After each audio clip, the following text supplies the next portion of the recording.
किसान भाइयों बहनों नमस्कार। आप देख रहे हैं दूरदर्शन किसान और स्वागत है आप सभी का आज के कृषि दर्शन में। मैं हूं आपके साथ ज्योत्सना। कृषि दर्शन एक ऐसा कार्यक्रम है जिसमें हम आपको कृषि जगत से जुड़ी तमाम जानकारियां देते हैं अपने 3 सेगमेंट्स के जरिए, विज्ञान और किसान, कृषि स्टार्टअप और फार्मिंग इंडिया। इन तीनों ही सेगमेंट्स में होती हैं कुछ ऐसी खास जानकारियां जो कि आपके लिए काफी लाभदायक साबित हो सकती हैं। तो फिर आइए देर किस बात की, अपने आज के कृषि दर्शन कार्यक्रम की शुरुआत करते हैं।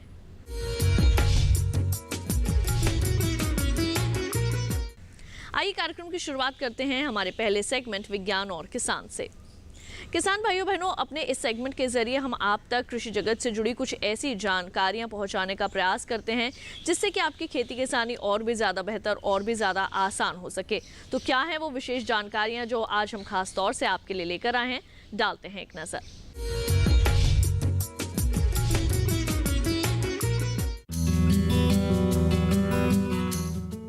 जैसा कि हम सभी जानते हैं कि धान हमारे देश की प्रमुख खाद्यान्न फसल है।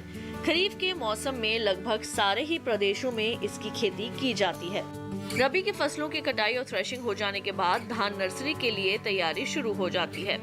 ऐसे में किसान भाई धान की नर्सरी तैयार करते समय कुछ जरूरी बातों का खास ख्याल रखें तो उन्हें अच्छी उपज प्राप्त हो सकती है। किसान जून माह के प्रथम पखवाड़े में धान की नर्सरी का काम पूरा कर लें। सुगंधित प्रजातियों की नर्सरी जून के तीसरे सप्ताह में लगाएं। नर्सरी के लिए चुने हुए खेत में पाटा चलाकर जमीन को समतल कर लेना चाहिए।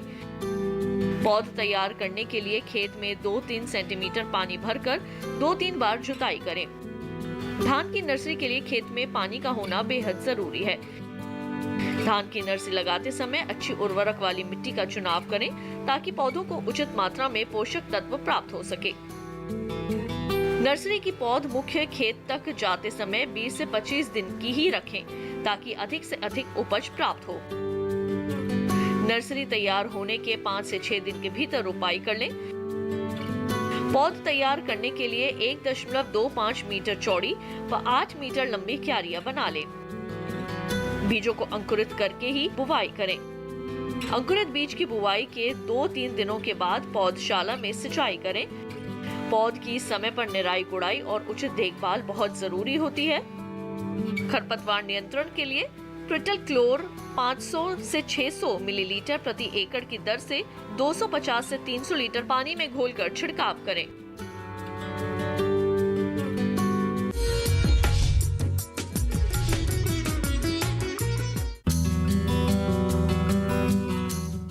कृषि उपज में अंतर्राज्यीय व अंतर्राज्यीय व्यापार को बढ़ावा देने के लिए राज्यों की सुविधा एवं सहजता के लिए भी एक नया अध्यादेश अर्थात किसानों का उत्पादन व्यापार और वाणिज्य अध्यादेश 2020 लाने का निर्णय लिया गया है।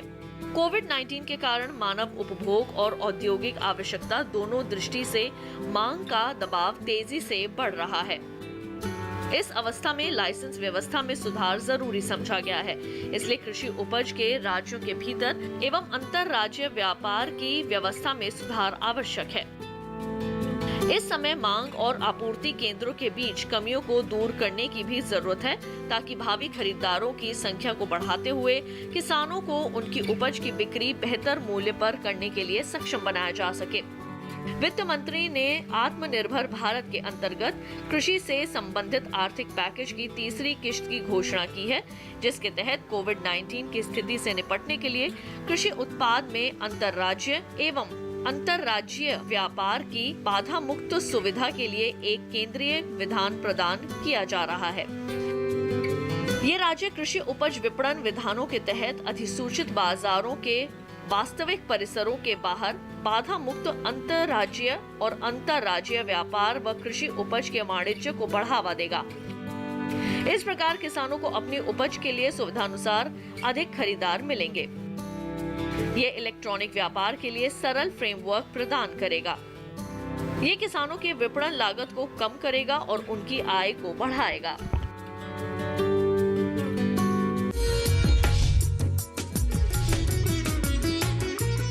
तो अभी आपने देखा सेगमेंट विज्ञान और किसान। इसके साथ ही कार्यक्रम कृषि दर्शन में वक्त हो चला है एक छोटे से ब्रेक का। जल्द लौटेंगे वापस अपने अगले सेगमेंट कृषि स्टार्टअप के साथ। आप देखते रहिए दूरदर्शन किसान।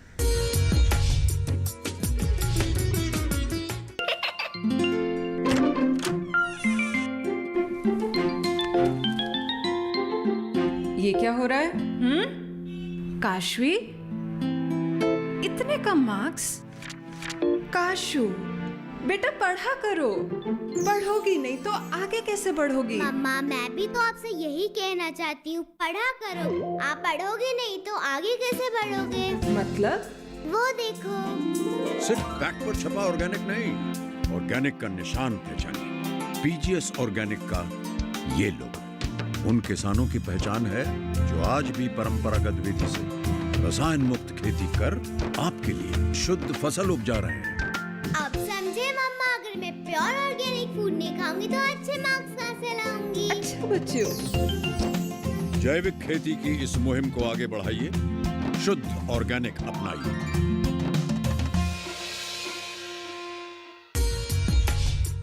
ब्रेक के बाद एक बार फिर आप सभी का स्वागत है कार्यक्रम कृषि दर्शन में। आइए कार्यक्रम में बढ़ते हैं आगे और अब देखते हैं सेगमेंट कृषि स्टार्टअप।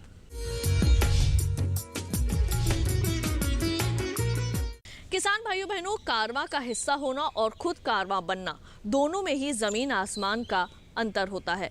बहुत गौरवान्वित महसूस होता है जब कोई आपके कदमों के निशान पर चले, और ऐसा ही कुछ कर दिखाया है पंजाब के सफल किसान जंग बहादुर सांगा जी ने। जी हाँ, उन्होंने पंजाब में पारंपरिक धान और गेहूं की फसल से हटकर आलू की खेती में अपना हाथ आजमाया और आज दूसरे किसानों के लिए मिसाल बन चुके हैं।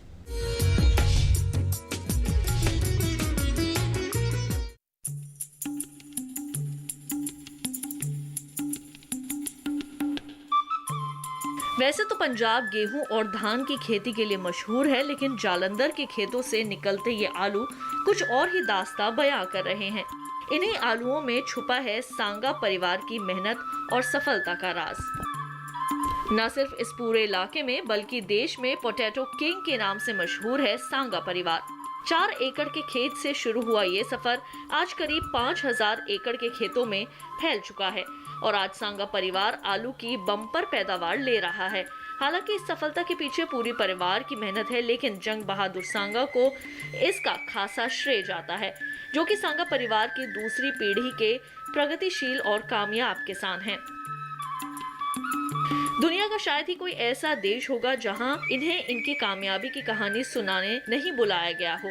अलग मुल्कों में भी मुझे बुलाया जाता है, यूरोपियन कंट्रीज़ में अक्सर, तो वहाँ पे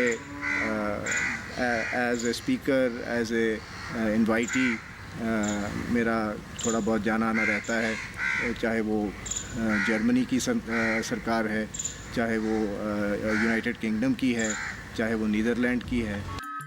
इस सफलता की कहानी शुरू होती है 1967 से, जब जंग बहादुर सांगा के पिता हरदेव सिंह सांगा दिल्ली के पूसा से खेती की पढ़ाई करके घर लौटे और नौकरी की जगह खेती में ही अपना करियर बनाने की ठाना।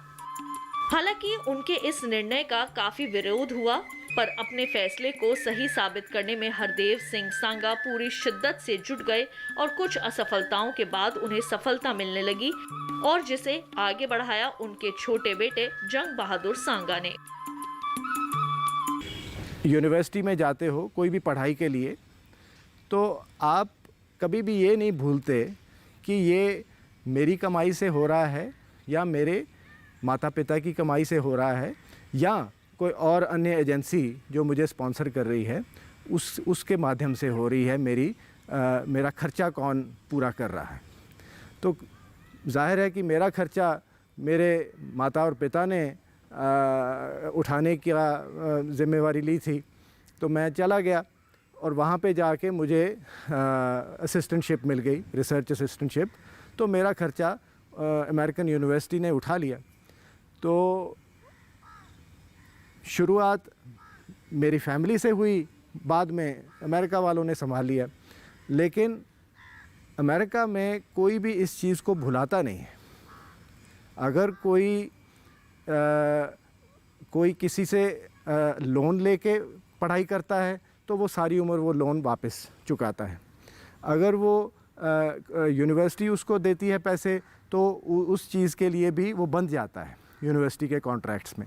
तो उसी तरह मेरा कॉन्ट्रैक्ट मेरे फैमिली से हो गया कि इन्होंने मेरे पे पैसे लगाए थे, वहाँ पे मैं चला गया, चाहे मेरे पास चॉइस भी थी कि वहाँ जाके अपना अमेरिका में सेटल हो जाओ, लेकिन वो जिम्मेवारी का एहसास मुझे अमेरिकन कल्चर ने सिखाया कि सबसे प्रथम।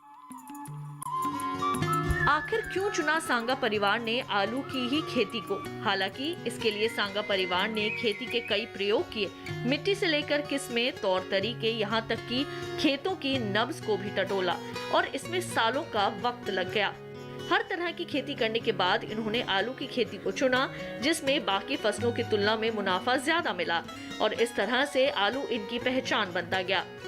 शुरुआत में पूरे इलाके में इन खेतों का आलू जाने लगा, साथ ही विश्वसनीयता की कसौटी पर खरा उतरता गया। नित नए प्रयोग से आलू की गुणवत्ता में सुधार होता गया, जिसकी वजह से आलू के बीज की मांग देश ही नहीं विदेशों में भी होने लगी और ये मांग साथ ही लाई करोड़ों का मुनाफा। यही कारण है कि जालंधर ही नहीं, पूरे पंजाब में किसान अब सांगा परिवार की तरह ही आलू की खेती की ओर मुड़ चले हैं। हालांकि खेतों में आलू लगाना, मशीनों से आलू को निकालना, इसके बाद फिर आलू का बीज बनाने की ये प्रक्रिया देखने में जितनी आसान लगती है उतनी आसान है नहीं। खेती में चुनौती हर कदम पर होती है। वहीं आलू की बात करें तो इसमें बाकी फसलों की तुलना में अधिक चुनौतियां हैं।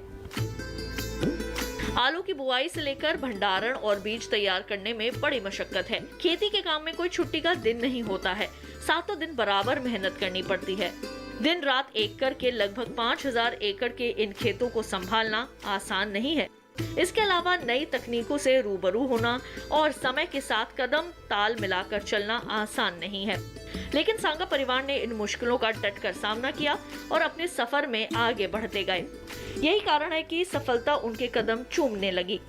आज सांगा परिवार 1 एकड़ से करीब 80 से 100 क्विंटल आलू की फसल ले रहा है।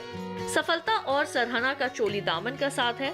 सांगा परिवार को भी उनकी मेहनत का फल मिला, एक तो खेतों में हुई बम्पर पैदावार से और दूसरा उन सम्मान से जो देश दुनिया में दिए गए। हरदेव सिंह सांगा और जंग बहादुर सांगा को कई अवार्ड मिले। सांगा परिवार को वर्ल्ड पोटैटो कांग्रेस का अवार्ड न्यूजीलैंड में दिया गया। ICAR ने पिता को सम्मानित किया, फेलोशिप दिया, PAU ने दिया, प्रोग्रेसिव एसोसिएशन की तरफ से मुल्कों में भी बुलाया गया। किसानों के लिए प्रेरणा बना ये परिवार आज अकेला नहीं खड़ा है, पूरा कारवां इस परिवार के साथ है। इस परिवार की मेहनत से आज हजारों लोगों को रोजगार मिला है। इसके अलावा ये परिवार कई किसानों को साथ लेकर खेती कर रहा है। यही कारण है कि सांगा परिवार के बढ़ते कदमों ने सफलता के कई आयाम पार किए हैं। इसके अलावा सबको साथ लेकर चलने की सोच ने पंजाब में इन्हें कामयाब और लोकप्रिय किसान बना दिया है।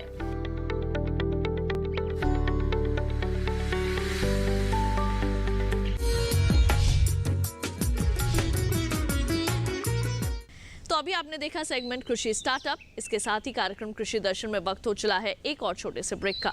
जल्द लौटेंगे वापस अपने अगले सेगमेंट फार्मिंग इंडिया के साथ। आप देखते रहिए दूरदर्शन किसान।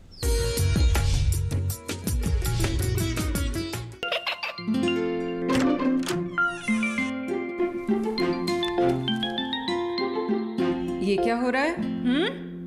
काशवी, इतने कम मार्क्स?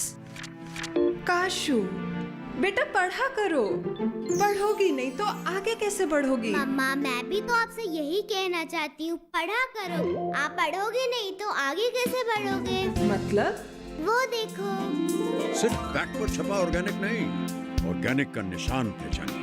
PGS ऑर्गेनिक का ये लोगो उन किसानों की पहचान है जो आज भी परंपरागत विधि से रसायन मुक्त खेती कर आपके लिए शुद्ध फसल उपजा रहे हैं। अब समझे मम्मा, अगर मैं प्योर ऑर्गेनिक फूड नहीं खाऊंगी तो अच्छे मार्क्स कहाँ से लाऊंगी? अच्छा बच्चों, जैविक खेती की इस मुहिम को आगे बढ़ाइए, शुद्ध ऑर्गेनिक अपनाइए।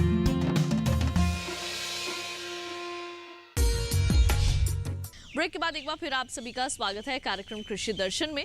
तो आइए कार्यक्रम में बढ़ते हैं आगे और अब देखते हैं सेगमेंट फार्मिंग इंडिया।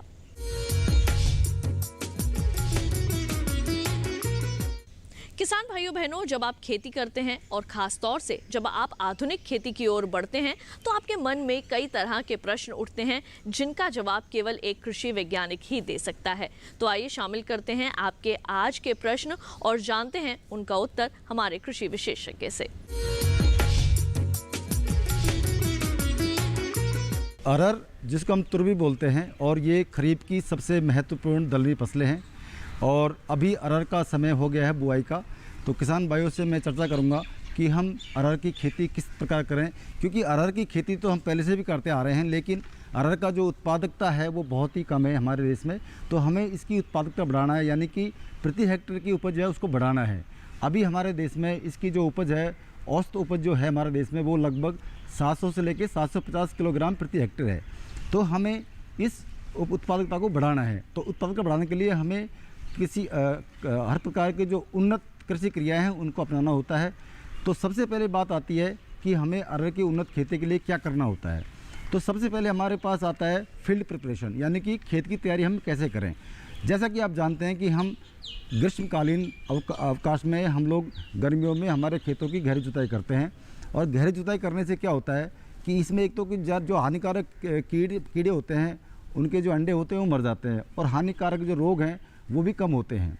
तो ग्रीष्मकालीन समय में हम अगर गहरी जुताई करेंगे तो दूसरा फ़ायदा ये भी होगा कि जो बारिश होगी उसका पानी हमारे खेत में ही रहेगा, यानी कि रिचार्ज बढ़ जाएगा। तो बारानी क्षेत्रों में ये बहुत ही महत्वपूर्ण है। और आप जानते हैं कि जो अरहर है वो ज़्यादातर हमारे देश में बारानी क्षेत्रों में ही पैदा की जाती है। तो बारानी क्षेत्रों में कर सकते हैं, और हमारे जो सिंचित क्षेत्र हैं उनमें भी अरहर की खेती बहुत अच्छी तरह से की जाती है। अब बात आती है कि हमने खेत की तैयारी अच्छे से कर ली है, तो खेत की तैयारी करने के बाद हमें करना होगा कि हमें उन्नत किस्मों का चुनाव करना होता है। तो उन्नत किस्में हैं वो भी कई प्रकार की होती हैं, क्योंकि आप जानते हैं कि अरहर की जो किस्में हैं वो कई प्रकार के तरह से हम उनका विभाजित कर सकते हैं। यानी कि अरहर जो है वो कुछ होती हैं छोटी अवधि की, और कुछ होती है मध्यम अवधि की, और कुछ किस्में होती हैं वो लंबी अवधि की होती है। तो अवधि के हिसाब से हमने अरहर को 3 भागों में बांट रखा है। तो जो छोटी अवधि की जो अरहर होती है उसका जो समय होता है वो करीब करीब 120 दिन से लेकर 150 दिन होता है, यानी कि 4 से 5 महीने में ये फसल पक के तैयार हो जाती है। अब बात आती है कि मध्यम जो अवधि की जो फसल है उसकी जो अवधि है वो करीब करीब 150 से लेके 180 दिन की होती है, यानी कि वो 5 से 6 महीने में पक के तैयार हो जाती है। और जो लंबी अवधि की होती है उनकी जो समय अवधि होती है वो होती है 180 दिन या उससे अधिक, यानी कि वो पकने के लिए कम से कम 6 महीने का समय लेती हैं। तो इस तरह से 3 प्रकार की अरहर हम कर सकते हैं। लेकिन आजकल हम किसान भाइयों से पहले भी संतुष्टि दे चुके हैं कि हमें छोटी अवधि की जो अरहर है उसकी किस्मों का चुनाव करना चाहिए, जिससे क्या है कि आने वाली जो रबी की जो फसल आपकी है या गेहूं है, चाहे कोई दूसरी फसल आप लेना चाहें तो उस खेत में आप ले सकते हैं। तो अब बात आती है कि हमें किस तरह की किस्मों का चुनाव करना होता है। तो हम ज़्यादातर कोशिश करना चाहिए हमें कि हम छोटी अवधि की जो उन्नत किस्में हैं उनका चुनाव करें, या मध्यम अवधि की जो किस्में उनका चुनाव करें। तो इनमें जो उन्नत किस्में हैं वो प्रमुख रूप से ये है, एक तो जैसे पूसा अगेती है, ये बहुत ही अच्छी किस्म है। दूसरा है उपास 120 है, ये भी बहुत अच्छी है। एक T21 है, T21 है, वो बहुत अच्छी किस्म है। और आपका पूसा 991 है, वो बहुत ही अच्छी किस्म है। पूसा 2001 है, वो भी अच्छी किस्म है। पूसा अरहर 16 है। नरेंद्र अरहर 1 है। पंत अरहर 291 है। आज़ाद है। और गुजरात अरहर 100 है। इस तरह से विभिन्न प्रकार की जो किस्में हैं वो विभिन्न संस्थानों ने पैदा की है, उनका किसान भाई इस्तेमाल कर सकते हैं। तो अच्छी किस्मों का चुनाव बहुत ज़रूरी है। अब बात आती है कि हमें इस चुनाव के बाद हमें बीज कहाँ से लेना है।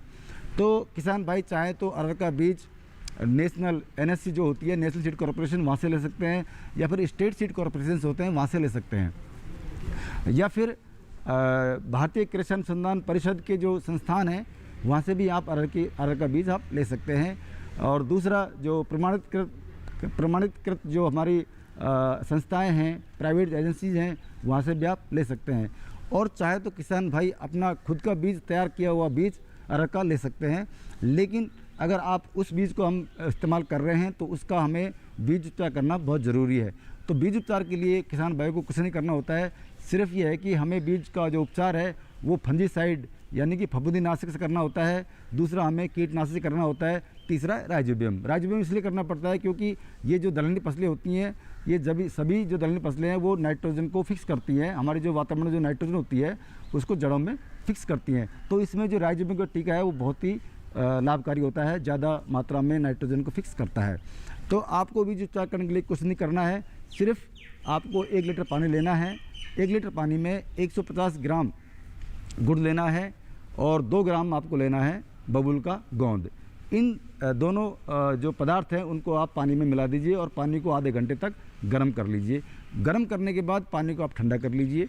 ठंडा करने के बाद आप राइजोबियम का टीका मिला सकते हैं। तो 1 हेक्टेयर के लिए 1 या 2 राइजोबियम का टीका आप उसमें घोल में मिला सकते हैं। जो ये घोल बना है ये करीब करीब 10 किलोग्राम जो अरहर का बीज है उसके लिए पर्याप्त होता है। तो आप छाया में अच्छे से इसको मिला लीजिए और मिलाने के तुरंत बाद आप बीज को थोड़ा सा फैला करके और छाया में सुखा लीजिए।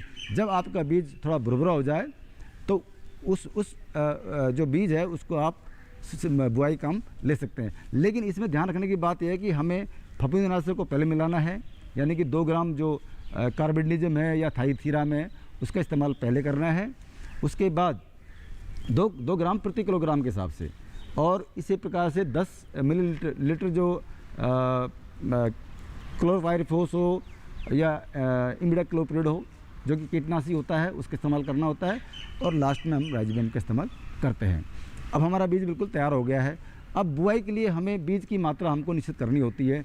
तो अरहर की जो बुआई है जिस तरह से उसकी अवधि होती है उसी प्रकार इसका बीज भी उसी प्रकार हमने बांटा है। 3 वर्ग इसके किए हुए हैं। अगर आप छोटी अवधि की अरहर की फसल ले रहे हैं तो उसका जो बीज की मात्रा होती है वो करीब करीब 10 से 15 किलोग्राम प्रति हेक्टेयर के हिसाब से होती है।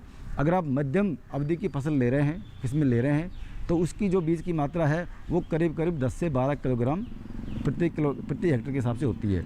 और आप लंबी अवधि की अगर फसल उगा रहे हैं तो उसकी जो बीज की मात्रा है वो करीब करीब 8 से लेके 10 किलोग्राम प्रति हेक्टेयर के हिसाब से होती है। अब बीज आपने चयन कर लिया है, अब आता है बुआई का समय। तो बुआई से पहले किसान भाइयों को तय करना होता है कि हम इसकी बुआई हमेशा लाइन में करेंगे। कई बार किसान भाई क्या करते हैं, ब्रॉडकास्टिंग मेथड से भी इसका बुआई करते हैं, यानी कि छिटका विधि जो होती है उससे करते हैं। लेकिन छिटका विधि हम कभी भी संतुष्टि उसकी नहीं देते हैं, क्योंकि उसमें कई तरह की प्रॉब्लम आपको आ सकती है और आपकी जो उपज है उस पर को प्रभाव पड़ सकता है। तो इसलिए किसान भाइयों को हम यही सलाह देते हैं कि जब भी आप कोई भी फसल बोएं तो लाइन में बोएं। तो इसमें लाइन से लाइन की जो दूरी है वो करीब करीब 40 से लेके 60 सेंटीमीटर होती है। ये उस अवधि की फसल की बात कर रहा हूँ जो छोटी अवधि की होती है। अगर बड़ी अवधि की आप फसल उगा रहे हैं तो वो 60 से लेके 120 सेंटीमीटर के हिसाब से आप उसको रख सकते हैं। और पौधे से पौधे की दूरी दोनों ही तरह की जो अवधि है उसमें आप 15 से लेके 20 सेंटीमीटर की आप इसमें पौधे से पौधे की दूरी मेंटेन कर सकते हैं।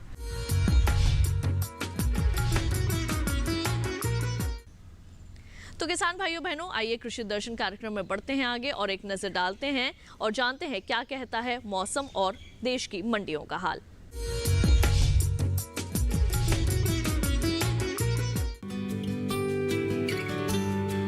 भारत मौसम विज्ञान विभाग क्षेत्रीय मौसम विज्ञान केंद्र लोधी रोड नई दिल्ली से प्राप्त मध्यम अवधि मौसम पूर्वानुमान के अनुसार दिनांक 10 जून 2020 को वर्षा की कोई संभावना नहीं है। 10 जून को अधिकतम तापमान 40 डिग्री सेल्सियस रहने का अनुमान है, वहीं न्यूनतम तापमान 29 डिग्री सेल्सियस रह सकता है। बादलों की स्थिति 3 ओक्टा रहेगी। सापेक्षिक आर्द्रता अधिकतम 7% और न्यूनतम 30% रहने का अनुमान है। वहीं हवा की गति 22 किलोमीटर प्रति घंटा रह सकती है और हवा की दिशा के बारे में अनुमान है कि वे पश्चिम उत्तर पश्चिम रहेगी। साथ ही आगे आने वाले दिनों में हल्की वर्षा तथा तेज हवाएं झक्कड़ 30 से 40 किलोमीटर प्रति घंटा चलने की संभावना है।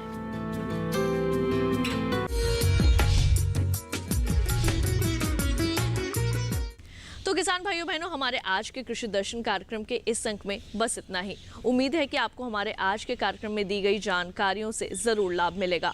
कृषि दर्शन आपका अपना कार्यक्रम है। इस कार्यक्रम के लिए अगर आप अपने कोई सुझाव देना चाहते हैं तो आप हमें पत्र लिख सकते हैं। हमारा पता है कृषि दर्शन, कमरा नंबर 10, CPC दूरदर्शन, खेलगांव, नई दिल्ली 110049।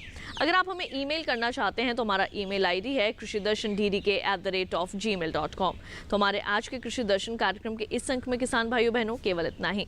अगली बार फिर आप सभी से होगी मुलाकात। तब तक के लिए मुझे दीजिए इजाजत। आप देखते रहिए दूरदर्शन किसान, और कृषि दर्शन कार्यक्रम का ये भाग आप दूरदर्शन किसान के YouTube चैनल पर भी देख सकते हैं। अपने स्वास्थ्य का पूर्ण रूप से ख्याल रखिए और ICAR के दिशा निर्देशों का पालन करते रहिए। नमस्कार।